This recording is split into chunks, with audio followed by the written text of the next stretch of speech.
Et juste pour vous préciser que cette vidéo est encore une fois sponsorisée grâce à la boutique Kodai et Aniki. Je vous mets le lien en description.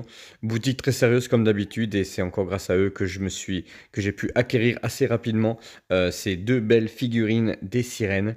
Voilà, donc je voulais encore les remercier pour leur rapidité et leur sérieux. N'hésitez pas à faire appel à eux, ils sont top. Et tout de suite, générique.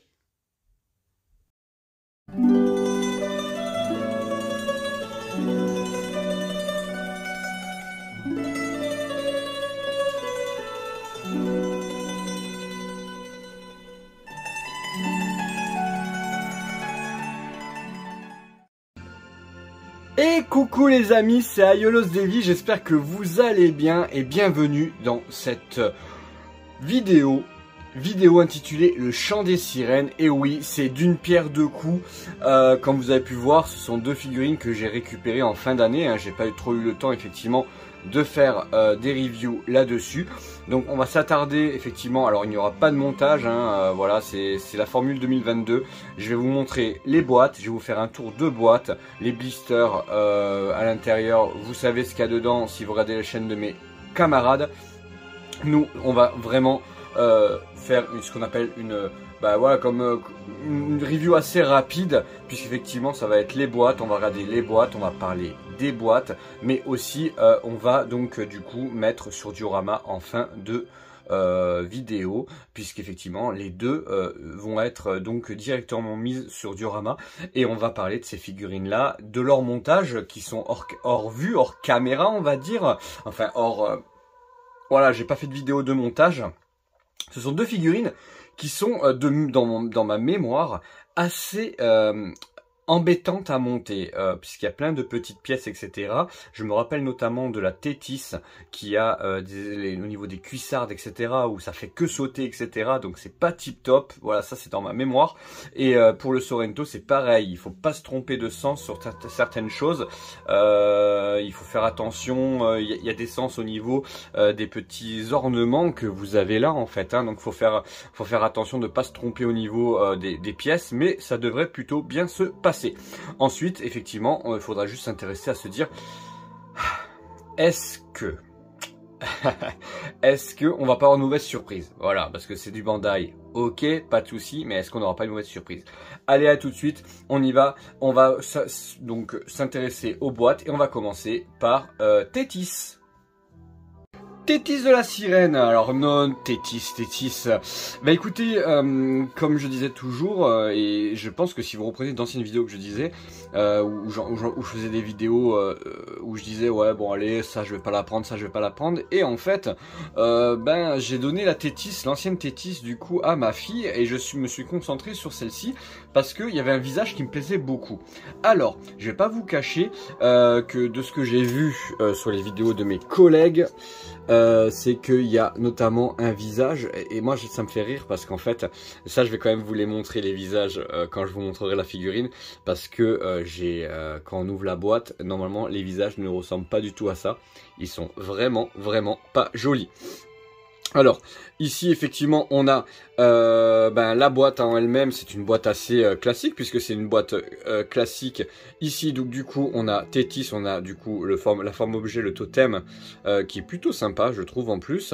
Ici on a donc le logo Tamashination Quality, le fameux logo pour dire qu'il y a la qualité Tamashi, qui n'est pas toujours au rendez-vous, mais là on va voir pour celle-ci. Et puis effectivement ici on a les logos, on a le fond derrière Thétis que je trouve plutôt joli moi. Voilà, la boîte est plutôt sympa. Ici le totem. Ici du coup la pose d'attaque du coup de Mermaid Thétis la sirène, la forme objet. Ici on a du coup un posing classique avec le casque et sans le casque. Ici, je l'ai toujours exposé moi avec le casque, mais vous verrez, moi celle-ci je ne l'exposerai pas avec le casque. Voilà. Ici du coup, c'est plutôt sympa, c'est plutôt pas mal. La boîte est plutôt simple, mais efficace. Voilà la boîte de Thétis. Allez, on passe à la boîte de Sorrento. Sorrento, notre ami Sorrento. Alors, Cette figurine a subi effectivement pas mal de critiques. Effectivement, c'est une figurine, la première version me convenait très bien. Mais comme j'ai arrêté effectivement mes Poséidon classiques et je suis passé sur les J-modèles, les versions bleues, et que moi je suis un grand fan d'Asgard et que c'est la version Asgard, hein, avec le visage plus, on va dire, le machiavélique et plus méchant. Il est vraiment un visage très fin et très anguleux, on va dire. Donc voilà, c'est vraiment un visage différent de celui qu'on connaît après dans l'arc Poséidon. J'aime beaucoup moi les boîtes d'Asgard. Je trouve magnifique ce noir avec effectivement les effets derrière, etc. Moi je trouve vraiment ça très beau. Tamashii Haiti. Ici, cette pose qui est... Alors, je sais pas ce que vous en pensez de cette pose-là. Moi, je trouve qu'elle rend pas honneur à la figurine. Alors, ils ont voulu nous montrer qu'on pouvait faire des poses d'attaque, des poses dynamiques avec ce Sorrento. Et les amis, tous ceux qui ont eu un Sorrento entre les mains savent très bien que des poses d'attaque et des poses dynamiques avec Sorrento, c'est très compliqué. Tout simplement parce qu'on a la jupe. Cette jupe-là est vraiment une jupe catastrophique pour le posing. Et d'ailleurs, vous voyez, ils essayent de faire une posing dynamique et c'est pas très joli. Hein. Honnêtement, hein, ça rend pas honneur à la figurine. Et malheureusement, cette jupe qui est complètement, donc du coup, très rigide, on peut pas faire grand-chose avec. Bon, bah voilà, tous ceux qui ont manipulé un Sorrento une fois dans sa vie savent très bien qu'on ne prend pas Sorrento pour faire une pose de fou, une pose d'attaque, etc. Donc derrière, voilà, on n'est plus sur du posing comme ça. On est plus sur du posing avec la flûte, du posing du coup, bah voilà, Sorrento de toute façon dans Asgard ou dans Poséidon plus tard, on le voit jamais faire des trucs de fou. Hein. C'est tout avec la mélodie, la musique.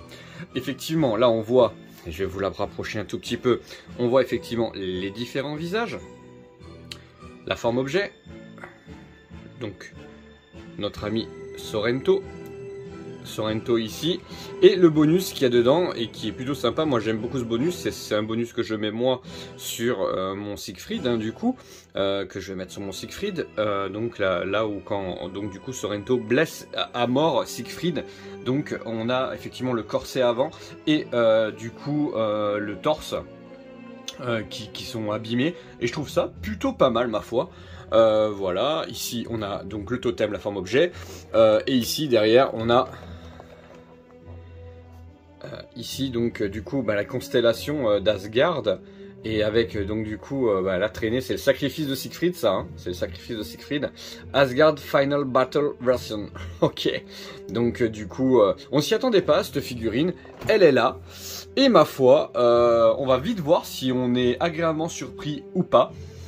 Les visages, on aime, on n'aime pas, peu importe, mais moi je sais que le Sorrento que j'ai, je l'ai donné aussi à Lily Rose, puisque elle l'aime beaucoup, elle aime ce personnage là, donc je lui ai donné et j'ai gardé que cette version là. Allez, on y va. Et mise sur diorama. Alors ce sera pas un diorama Poséidon, c'est le diorama que j'utilise pour les mises en avant de mes figurines. Vous allez voir, c'est la surprise.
Et voilà les amis, et voilà la mise, alors vous avez vu, une petite musique pour vous montrer un peu, c'est de beauté, parce que effectivement, on peut le dire, ça a été quand même une belle surprise. Alors, On va commencer par Tétis.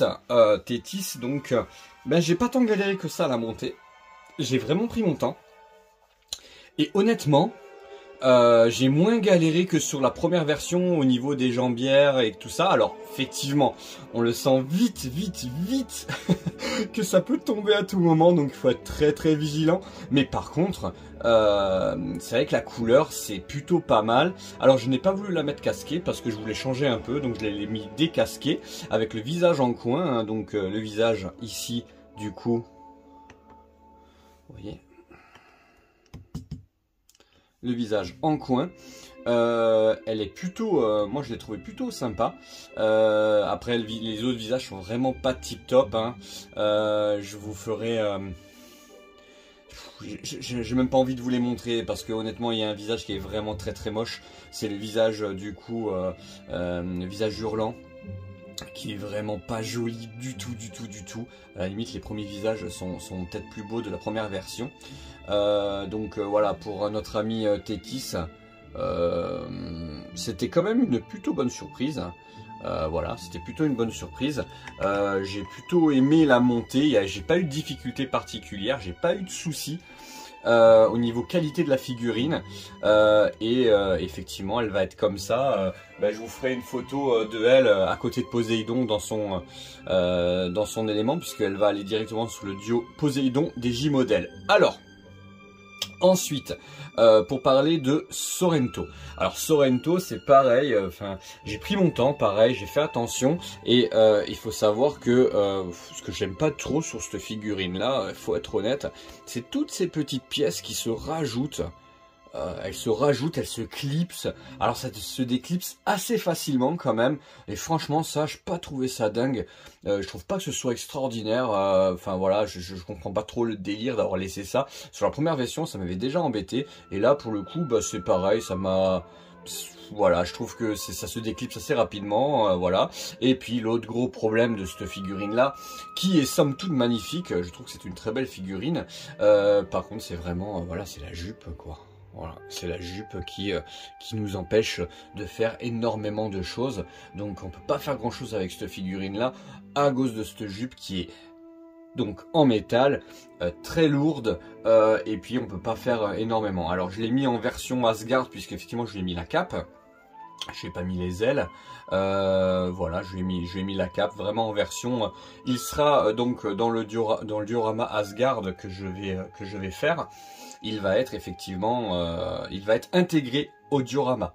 Voilà, ça c'est une surprise dans l'année. J'espère que dans l'année je pourrai vous présenter ce beau diorama qui va être mis en place. Je tenais à remercier encore une fois Olivier de Soma Spray qui du coup ce sera mon décor de l'année, puisque effectivement c'est là-dessus que je vais faire mes vidéos TikTok et mes vidéos présentation figurines. Voilà, sûrement qu'il y aura des modifications, etc. Vous le savez, comme à mon habitude, j'aime bien faire des photos extérieures, mais là, c'est pas le moment de faire des vidéos, des photos à la mer avec Sorrento et Tétis, puisqu'effectivement, il fait très froid, et puis les photos seront pas très jolies, voilà, donc du coup, pourquoi pas, dans l'année, un peu avant que tous les touristes arrivent à la mer, et ben écoutez, peut-être faire quelque chose de plutôt sympa. Voilà les amis, et maintenant du coup voilà, vous aurez quelques photos donc du coup en fin de vidéo, notamment une photo de Tétis dans son univers, dans l'univers de Poséidon. Et puis lui, vous le verrez pas encore sur un diorama, puisque tout simplement il va être mis de côté le temps que j'ai le diorama de Asgard. Voilà les amis, j'espère que le chant des sirènes vous a plu, puisqu'effectivement c'est voilà, une double mini review que j'ai voulu vous faire en ce début d'année. Je me permets encore de vous souhaiter une très belle année 2022, et on croise les doigts pour que tout se passe beaucoup mieux et qu'on puisse se voir dans la vraie vie pour certains, de se rencontrer autour d'un café et de parler Senseiya, pourquoi pas. Je vous embrasse très fort, c'était Ionos Devi et à très bientôt.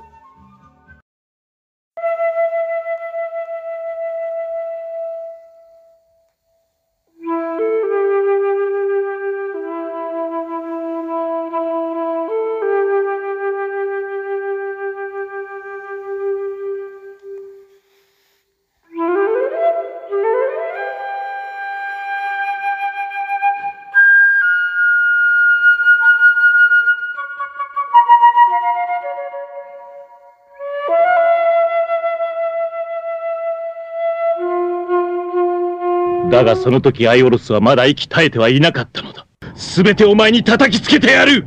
エクスカリバー！